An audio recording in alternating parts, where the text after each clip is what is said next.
When I read the Gospel of Mark and the Gospels in general, I always try to visualize. On the one hand, I try to visualize how the people of those days had experienced it. On the other hand, I think in my way of understanding things, I see it as a painting or as a show. If you look at this as maybe a musical or opera or something like that, you would see the main figures right in front, center stage. The main figures in this story, and there's quite a few stories that Jesus told. The main figures are usually Jesus. Mark is shining the spotlight always on Jesus. And it is as if he's following Jesus all the time. And we as an audience, we sit and we watch this happening taking place with Jesus center stage. And usually there's someone else. Usually another person from the region or wherever he was. And in this case, if we see it as a stage, we see Jesus in the middle, and then next to him, a madman, man that was possessed by demons, a very disturbing scene, a man disturbed. He lived in the caves in that area. It's a place that, with a lot of sandstone, there's a lot of caves and so on, and the people who were out of the community, who were sort of pushed out of the community, they lived there.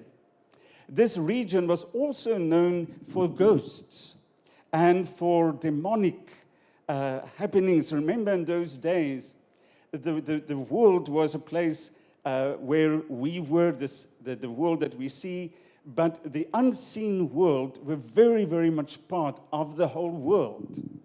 And in these desolated areas, they believed that the demons were active. Demons would come out at night in their minds and in their stories. They would dwell in the woods, in the gardens, and in the vineyards. And that's why people didn't like going out at night. They didn't like going out where in the fields, because it's dark in the first place. There are cliffs. It's a very unwelcome world. And but in their minds, it was a time before the cock crow in the morning. You don't go out. You don't go in the fields. You don't go in the vineyards. It's desolated. It is demon-possessed, they said. And no wonder that in this area, there was this man. He was an outcast. Everybody knew him. Imagine this outcast, deep at night, deep in the dark of night. Now, I don't know if you've been in the woods in the dark of night, right where there's no light at all. You can't see your hand. When I was in the army, and that was many, many years ago, we had to do duty in the bushveld. It's beautiful. But at some point, you cannot even see your hand in front of in front of you in the dark. And then there are the night sounds. You could hear the night sounds all around you, the hyena, and all kinds of night animals. Imagine somebody like this man in an environment where there's a lot of echo, where sound is of this nature. If somebody would shriek, somebody would shout, you can hear it everywhere. It's an acoustic that is very good for any sounds, and it's frightening. Can you imagine this man with this howl at night, with a shriek in a pitched voice that even can send a pig running? This man, I think everybody was afraid of him. I think everybody wanted to stay as far from him as possible. And this man was then the centerfold with Jesus. Jesus came from the other side. In Mark 4, we read the story of Jesus that was ministering to the thousands of people. He broke the bread. And then after that, he was tired. He was exhausted. And they had a trip across the sea. The sea was about 16 kilometers in width and about 30 kilometers in length. So it was a trip of about maybe 16 kilometers on boat. And he was lying in the boat, and he was asleep. And there was a storm. We read about the storm in Mark 4. And then the disciples were afraid. They were terrified. And they asked Jesus, but can't you do something? You know that we are in this situation. And then Jesus asked them about their faith. In that story, there's also a little background story. They believed that there were demons in the sea at night. That the demons, there's this dark forces in the sea that would stir up the sea and would stir up storms. And when Jesus calmed the storm, that was already a prelude to Mark 5.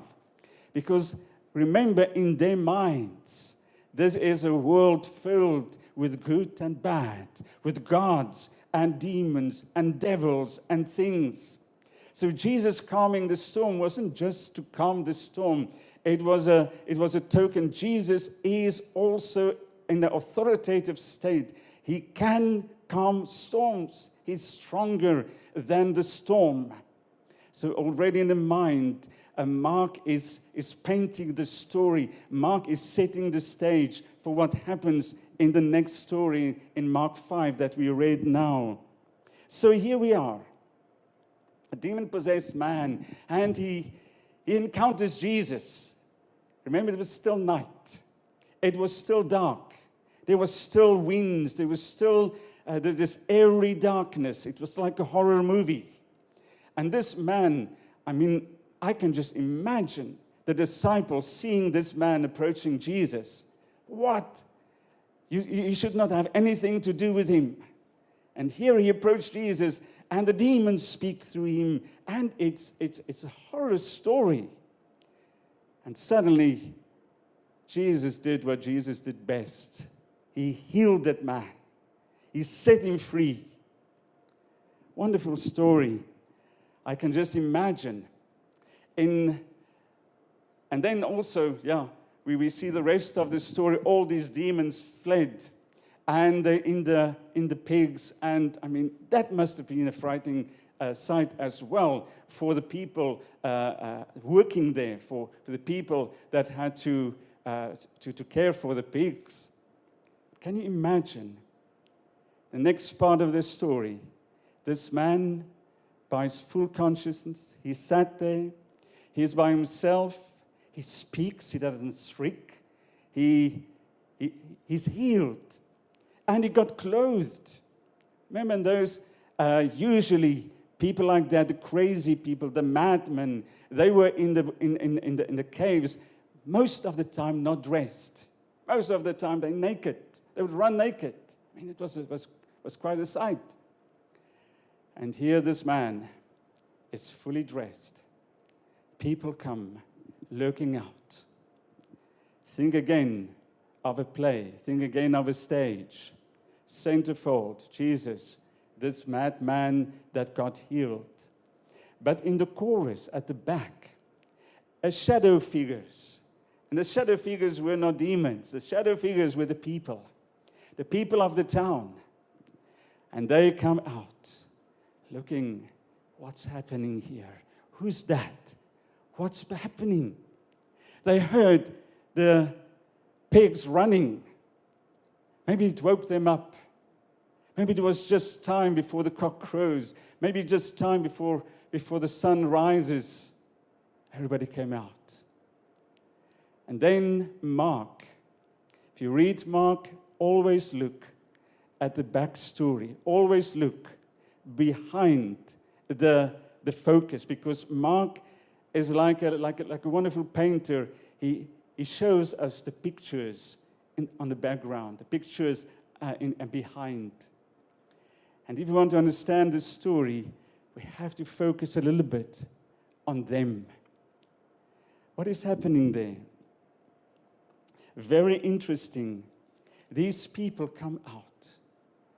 And then they said one thing that is so profound. They asked Jesus to leave. They didn't care about this man. They got so used to him. They got so used to his tricks. It was part of what is happening. You just don't go out there. And then Mark tells us this one little story. They urge Jesus to get out. They urge Jesus to get out. What a surprise. What a paradox. What an astounding happening. They were not excited by this man sitting there.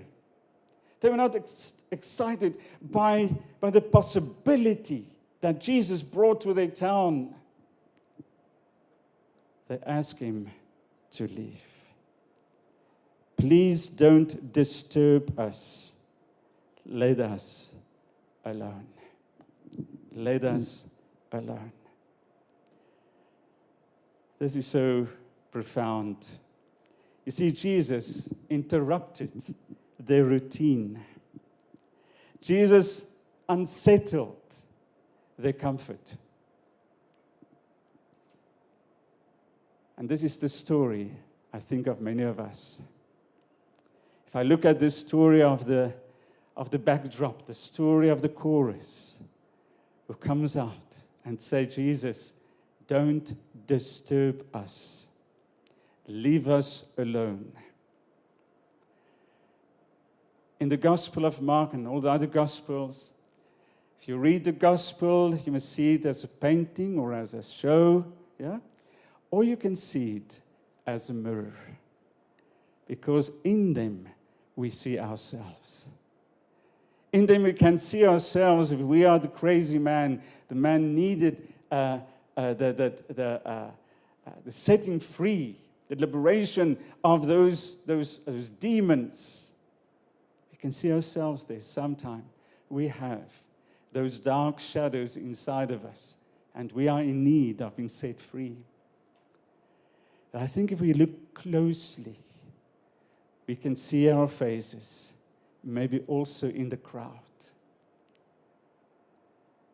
When I read this, I was thinking of Reverend JC's sermon last week, right? He spoke about churches that are really struggling all over the world, and churches that are being destroyed or just don't exist anymore. When I read of this, also, one thing stands out. In many churches, they have this attitude. Don't disturb us. Don't upset the apple cart. Many, many years ago, I was called to a church. And it was a very nice church, old church, very traditional church, and so on. And they welcomed me there. And then one of the elders came to me and he said, "Well, we're so glad you are here. It's so good to have you here." And I was excited. I said, "Yes, fantastic." And then he whispered in my ear. He said, "Well, you can do whatever you want. Just don't do anything. You can do what you want. Just don't rock the boat. We're happy. We do things for many years, for traditions. We do things here. Don't rock the boat. Whatever you do, don't do that." And of course, they were dying. And the attitude in many people's hearts, "Lord, I will listen to your word every sermon. I will come to church every week. I will go to the prayer meeting. I will do all things, but just don't change me." Go to sermon by sermon. We watch it on television. We watch it on YouTube. And then we say, "Oh, that was a good sermon. Oh, I love that part of the word. But God, please don't disturb my life. I'm happy. Sometimes we're not happy, but we say, wow, the price is so high. It is so expensive to change. If I look at these people, the one way, brothers and sisters, to destroy a church, the one way to destroy growth in a person's life is to say, God, leave me alone. In a few areas, it was leave me alone area. It was their comfort. Their comfort. So they were comfortable. They had their pigs. They had their system. They had everything. You see, the problem is this. The gospel is an uncomfortable gospel. We sometimes think of the gospel as just a soothing, just a saving, just something that makes me feel good.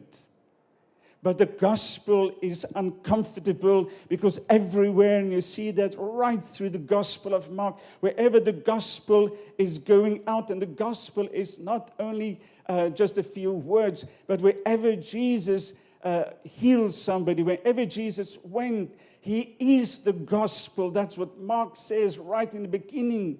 And when Jesus went out and Jesus did things, he upset the apple cart. He stirred the ocean. He upset the way of life. He was upsetting the comfort of religion. The Pharisees, the priests, the elite of his day hated him because Jesus confronted them. He stirred them. Jesus was an uncomforter by excellence. And Jesus is still that. Wherever the gospel is preached, it should change hearts. Wherever the gospel is done, the gospel is not only preached, the gospel is a verb. The gospel is something you do. And wherever the gospel is preached, that would upset comfort. It should make people uncomfortable. Because in the uncomfort, in that moment of uncomfortability, there is change. The people tell Jesus, don't disturb our possessions. He's saying them all in the pigs. And yes, it's very uncomfortable to think of all the pigs. But it's their possessions. It's their livelihood. It's something very close to them. The gospel is free, but it's never cheap. The gospel is free, but it's never cheap. It will disturb. It will touch something close to me, my comfort, my possession. But thirdly, it will upset my religion. And that's the one that we don't want to upset, right? We believe in things, and it's good, and we should. In my life, I realized so many times that Jesus came and he tested what I believed. And I had to reconsider. I had to look again at the scriptures. I had to reconsider the way that I believe, the way that I experience God, and the way that I experience Christ and the gospel. And I thank him for that. That's growth. I cannot unseen what I've seen, unlearn what I've learned through the years. And I'm still learning. The gospel will disturb my religion. The gospel will disturb. The gospel will touch the way that I see things. The gospel will touch my faith. And the first way One way that we can stop growth in a church, in our own lives, in a community, is to do what these people did. They said, leave us alone. Leave us alone. Ron Ravenhill, old preacher, and he said, we've got people today that are happy to celebrate Christmas and Pentecost as long as nothing happens.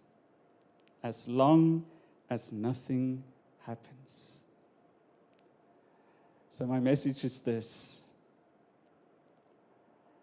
May we get a new appreciation of the gospel. May we think again about the gospel. What is the gospel? Because the gospel is what Paul says, I'm not ashamed of the gospel of Christ, because that is the power of God that brings salvation to everyone that believes. The gospel cannot leave you alone. And in this story, Jesus went back on his boat to the other side. He left them alone. That's what Jesus does when we ask him, just leave us alone. The person was not important. We live in a world full of legions. We live in a world that we hear the shrieks. We live in a world desperate for Christ.